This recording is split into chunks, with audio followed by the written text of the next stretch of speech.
Thank you, Mr. Speaker. What happens when power collides with sex?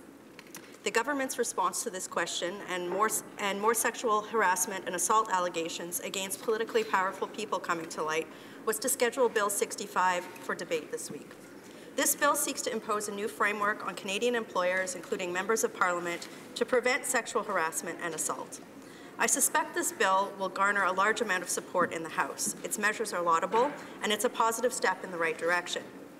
My colleagues in this place today will likely bring up aspects of the bill that they hope to see clarified and improved on when this bill moves to committee stage. That said, this measure in and of itself will not correct all the issues associated with the current state of affairs of sexual harassment and sexism on the Hill.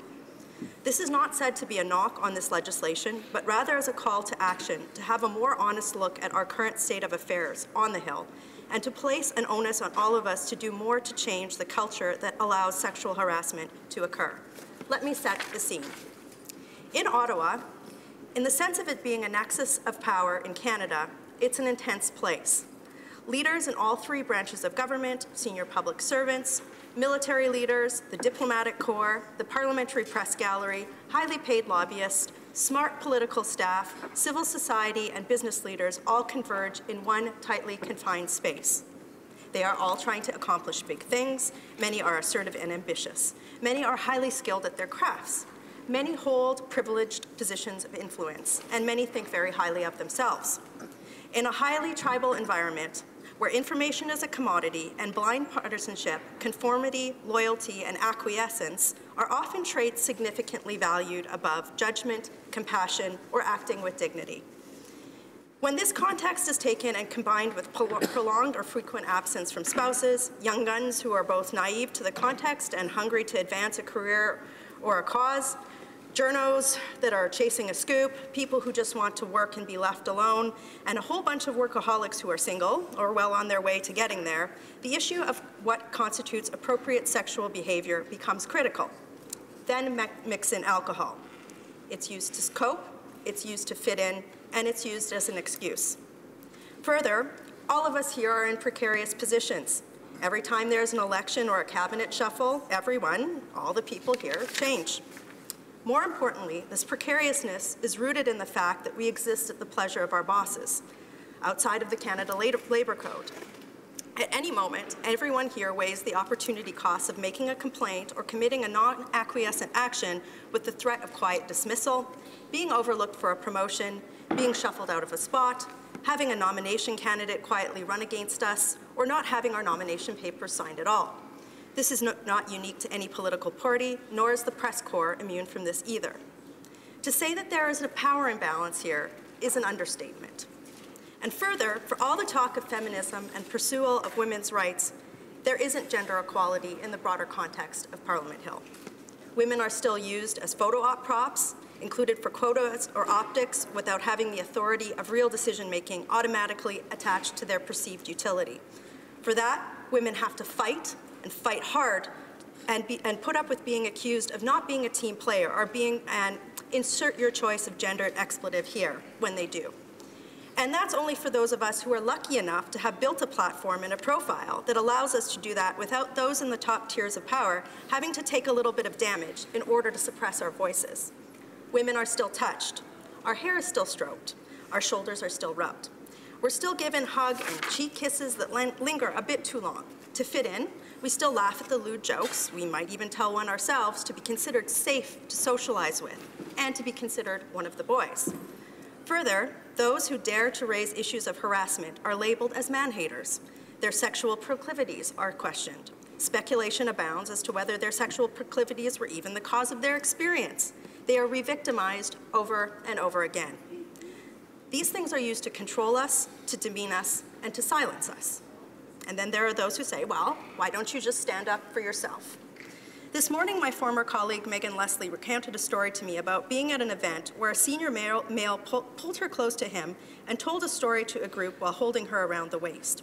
She was asked by a reporter how she could have let this happen. She responded by saying, there were 4 other men there. Why did they stay silent? And that's the problem. So many of us are bystanders to harassment, leaving a woman to, in Megan's word, extract yourself with a laugh and some good-natured ribbing, and then silently cry to yourself on your way home. This takes me to what we need to do to change, to move forward. First, we can't be bystanders any longer.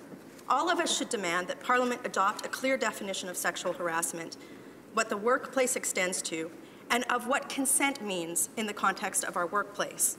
Then all of us, interns, volunteers, MPs, ministers, staff, everyone, should be required to take mandatory training on how to prevent sexual harassment and also education on what sexual consent means. This training should be required to be completed on an ongoing annual basis, at a minimum. And women here need to stand together, regardless of political stripe, and support each other as these claims occur, and demand that our leadership take action when they occur. Men need to call out their peers when harassment happens. MPs need to let their staff know that they have voices and that they should use them. Using the whisper network, the gossip chain that we use to tell each other when we see something or hear something, can no longer be seen as the main way that we manage incidents of harassment. It's a privileged system that does nothing to protect victims, nothing to empower them to come forward to report abuse, nothing to prevent violence, and nothing to prevent vexatious complaints from being made. Secondly, we need to dispel the myths of what consensual sex means in this environment. Is it possible for a drunk staffer to give consent for sex to a senior male in a workplace organization who aggressively propositions them? Within any standard workplace code of conduct, the answer to that should be unequivocally no. Today, there was a report that at one critical point within my party, this was a topic for debate, and that is disgusting. In that incident, media reports say that people sat around a very senior table and argued semantics around whether action in our workplace should be taken because criminal charges weren't proceeded with. They should be ashamed of themselves, and they should have no role or influence in this or in any political party. Which brings me to the next point. For the woman at the center of this issue, there was no process for anyone to file a formal complaint, quote unquote. Think about her decision-making process for a minute, weighing job security in the context of making a complaint, an ill-defined process against someone in an environment with high media scrutiny. A raised complaint like this should have been enough to affect some sort of change. The trend in most of the allegations that have surfaced recently is that of older men preying on younger women. Age and level of experience works as another dynamic of power that is often at play, and try to put yourselves in their shoes for a moment. You think you have finally got your foot in the door of what you hope to be your new career, only to be met with decisions you never thought you would have to make. Do I keep quiet to save my job? Will this hurt or help my career? If I tell someone, will I ever get to work in politics again? And on and on. It is an impossible choice that no one should have to make. In these terrible situations, we should be managing to justice, safety, and dignity, not to successful political issues management. And this is why we need to build awareness of the new support system that has been put in place to allow Hill employees who experience harassment to report and seek some form of justice without fear of reprisal. The aim here is to afford all parties involved in the incident due process and drive to an end solution that appropriately responds with censure to any incident. This system should be reviewed for efficacy and improved over time. In doing so, it should be monitored to ensure that it stays arm's length from any political party influence, impartial, and transparently scoped in its operation and designed outcome. And while it's laudable, very laudable, I don't think that this system will be enough. Political parties should also adopt formal codes of conduct and reporting processes regarding what they deem appropriate behavior when it comes to sex, sexual harassment, and consent. All candidates and political staffers should be required to sign off and adhere to this code prior to being allowed to run for or work for a party. There should be consequences for breaking this code. I'd go as far to say that this shouldn't be voluntary, that a political party shouldn't be recognized with official party status unless it has one of these codes on the book. Having a system like this within each political party, in addition to the process that exists on the Hill, will serve as a check and balance to ensure high standards are set and followed. It would probably be helpful if the Parliamentary Press Gallery did the same thing before credentialing its reporters. Reporting system and codes of conduct should enable people to know that regardless of any other factor, they have the right to speak up for themselves and call out harassment in the moment. We should all be able to walk confident in the fact that if it isn't possible, systems exist so that we can report concerns and get assistance in dealing with that concern without fear of reprisal. In the development of these codes of conduct, political actors should ensure that they don't shy away from stripping the taboo from the following questions, and should force a non-dogmatic conversation on the same.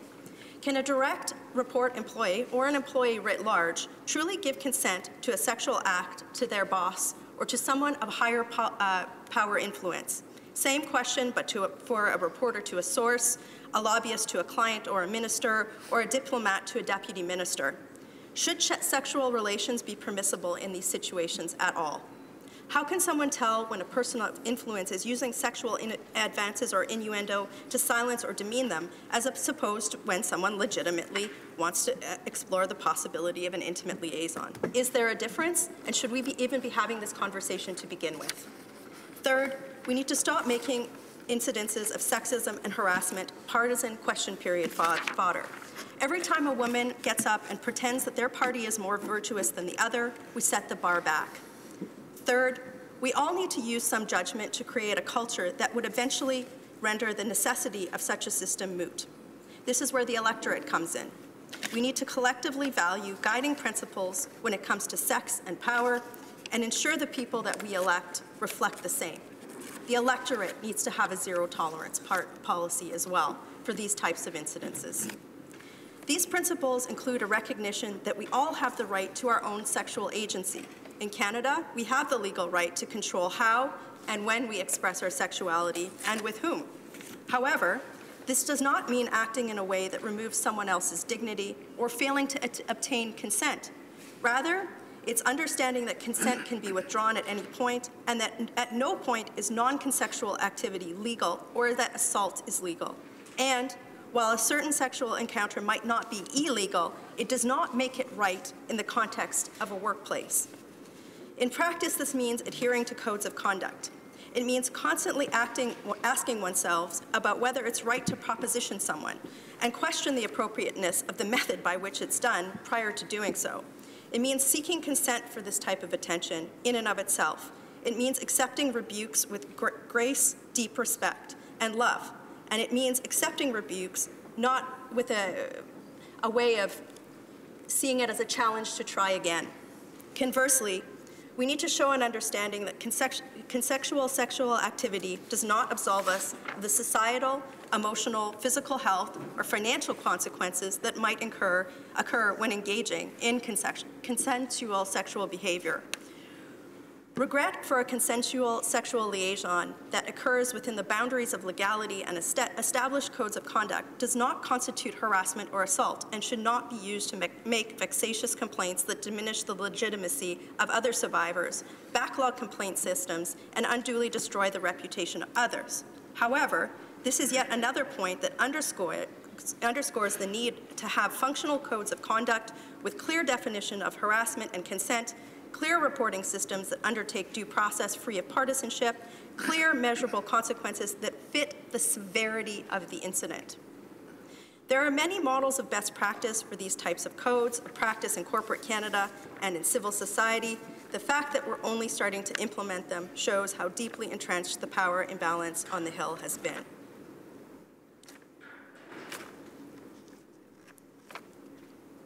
I can't believe that we're having this conversation. I really can't. You know, Mr. Speaker, the number of times in my career in the last 6 years that the #1 media request in my inbox has been about someone committing some sort of indecency or somebody trying to get a partisan comment on which party is more virtuous in terms of this or how I feel about sexism. You know what I'm starting to say, Mr. Speaker? Why does my voice just have to be used on this? Why am I all of a sudden the key issue bearer on? Why is every single one of my colleagues, why is the Minister of Labor having to stand up and talk about this when there's so many other issues? This should be common sense decency that we treat each other with. You know, Mr. Speaker, the fact that we are spending the first day back, and look, this is an important debate. I'm not trying to diminish this, but the fact that we have to legislate this behavior actually takes my voice away. It takes away my ability to talk about the economy or foreign affairs or any other issue today. The fact is that because we have people that feel that it's within their purview to act badly, to use their power and balance to silence and demean others, is disgusting. The fact that we have people still today that look at a woman who reports as the first thing that they think of is political issues management is disgusting.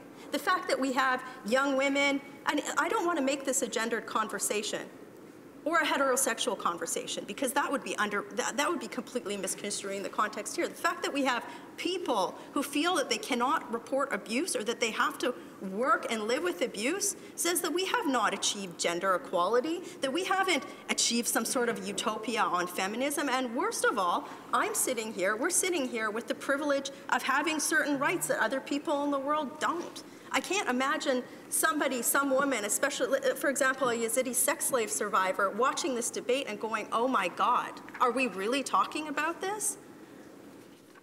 This bill isn't enough.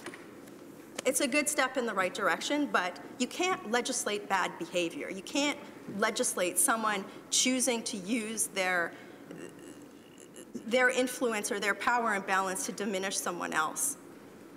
So at the end of the day, we probably have to have more severe codes of conduct. Can't just be within political parties here either. We all know that the Me Too movement is going to head up to the press gallery. It's going to head up to the lobbyist community. It's going to go to the diplomatic corps. We've all sat around here and watched these things happen. And if we don't have that more difficult conversation, if we don't strip away the taboo from doing this, we are not going to fix this problem. And we're going to be here for years more talking about what else needs to change, and I'm tired of it. I don't want to sit in this place and have this conversation again. I don't want another woman to come into my office. This needs to stop, and it needs to stop now. And it's every person's job in here, every person who's listening, to take on that personal responsibility of putting dignity and human rights ahead of abuse or their sexual desire.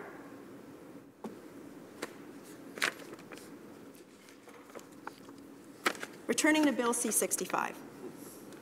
The Conservative Party supports this bill and will commit to carefully analyzing it in order to provide suggestions on where there needs to be areas for improvement. Sexual misconduct and sexual harassment have no place in Canadian society, especially within our political system. As Conservatives, we want to ensure that the government focuses on supporting victims, as it has pledged to do. For example, there's a concern of the option of mediation as an avenue to solve harassment complaints. The government needs to be clear about the implications of the bill on such areas of concern. We want the government to be clear on questions of funding. For example, what will the budget be on the government's campaign to raise awareness on sexual harassment? We want an effective awareness campaign, and we need to know how much and where we will spend this money. I'm sure that this bill will have a vigorous debate at committee. I'm sure that we're going to have many experts come forward and talk about why this bill is important or how it doesn't address all the gaps. But at the end of the day, what isn't going to be discussed at committee, and where I'm sure we're going to be talking about this again, is the individual responsibility of all of us to stop being bystanders, to stop the whisper network, to take accountability for our own actions, and when we see our colleagues or someone else behaving badly, intervening. It means that we empower our staff that we have their backs, that they don't have to put up with this garbage anymore. It means fundamentally changing the culture on the Hill. It means the organizers of Politics in the Pen and the Parliamentary Press Gallery dinner and the cocktail circuit all understand that this is breeding grounds for where this stuff happens, and we need to rip the Band-Aid off of it. We need to stop pretending that somehow this legislation is going to magically fix bad behavior. So with that, Mr. Speaker, I'm happy to take any questions. Sure, yeah. Questions and comments? Question commentaire, the Honourable Member for Humber River, Block 3. Thank you very much, Mr. Speaker, and I too want to begin by applauding my colleague. You know, I find it tremendously sad that we have to be standing here and having this debate in 2018, but trying to turn it in a different way. It needed to happen. It should have happened many, many years ago, to have an open debate, an open discussion in the House of Commons about how we shouldn't have to, but that's the reality is, as you said, it's necessary to have the conversation or nothing's going to change. It's about changing a culture. It's about letting all of Canada know that none of us are going to be standing by and allowing someone else to be abused, to be mistreated, without saying something. And if we're going to make a cultural change, it means each and every one of us has to do that. Otherwise, my daughter, 10 years from now, may be standing here having, and who knows who else, that same conversation. And I don't want to see that happen either. I applaud your comments, your recommendations that you've put forward in such a constructive way, because it's not about partisan politics. This is about changing a behavior and making this place safer for men and women. Because, you know, we're focused very much on sexual harassment of women. But let's be clear, there's a lot of harassment that goes on in a variety of workplaces, this one being no different. I did 2 years of work on the sexual harassment in the RCMP, and that was not only about women, that was also about lots of men. So I assume that my colleague is going to be encouraging all of her colleagues to take the kind of training that certainly on this side, and I think they have, to make sure that all our colleagues are brought to where that they have an obligation to stand up and protect others who are being intimidated. I'd like to hear her comments on that. I'd like to remind the honourable members to address their comments and questions through the chair. The honourable member for Calgary Nose Hill. I thank my colleague for her question, and I thank her for her career on the Hill and being a woman who has carved the path for many of us and has probably had to deal with much of this through her career as well. I don't know of a workplace nowadays where you don't have to take some sort of sexual harassment training, and that's because at the end of the day, sex and sexual consent and how we perceive that is, in a pluralistic society, there's a wide array of how people view that. And at the end of the day, there is only one acceptable course of action. And so normalizing and defining what we mean by harassment, you know, in preparing for this speech, I was looking, the Ontario government has a policy on this. Many workplaces have very clear defined. There's no reason why we can't adopt that. And the same thing goes, I think, where we talk just about harassment, but we need to talk about what consent is. I remember giving a speech in here around the bill that dealt with the changes in prostitution laws, and my whole thesis on the speech was that we fundamentally don't understand what sexual consent is in a cohesive way in this country. And I remember a journalist tweeted at me, well, what does Rempel want? A confetti cannon? Well, no, that's the point, is that there's such a limited understanding of what constitutes appropriate behavior.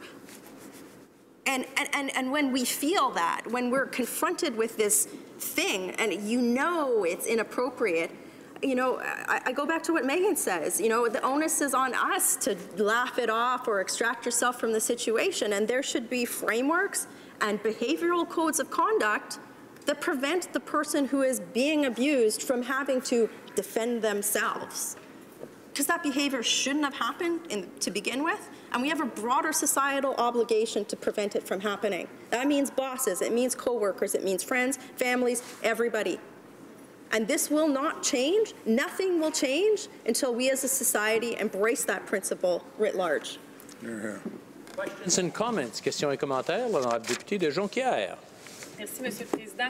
Je remercie ma collègue pour son discours très pertinent ici en cette Chambre. On a parlé beaucoup de formation.